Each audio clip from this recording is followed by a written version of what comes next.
ಒಂದೇ ವಸ್ತು ಇಬ್ಬರಿಗೆ ಬೇಕು ಅಂತ ಅನ್ನಿಸಿದೆ. ಇಷ್ಟಾದರೆ ಸಾಕಂತೆ ಇಬ್ಬರ ನಡುವೆ ವೈರ ಹುಟ್ಟಿಕೊಳ್ಳುತ್ತಂತೆ.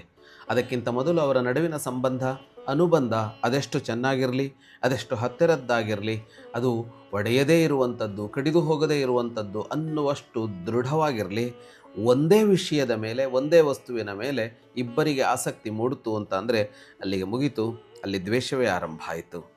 ಏಕಾಮಿಷಾಭಿಲಾಷೋ ಹಿ ಬೀಜಂ ವೈರ ಮಹಾತರೋಹೋ ತಿಲೋತ್ತಮಾಭಿಲಾಷೋ ಹಿ ಯಥಾ ಸುಂದೋಪಸುಂದಯೋಹೋ.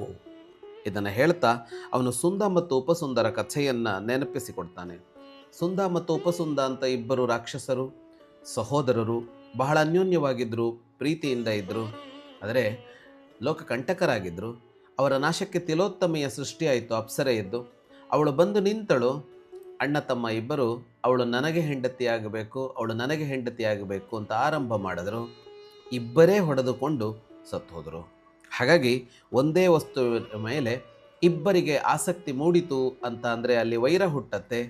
ಜಾಗರೂಕತೆ ಬೇಕು, ಸಂಬಂಧ ಒಡೆಯೋದಕ್ಕೆ ಇದು ಕಾರಣವಾಗತ್ತೆ ಅನ್ನುವ ಎಚ್ಚರಿಕೆ ಎಲ್ಲ ಸಂಬಂಧಗಳ ವಿಷಯದಲ್ಲೂ ಬೇಕು. ಶುಭಂ ಭೂಯಾತ್.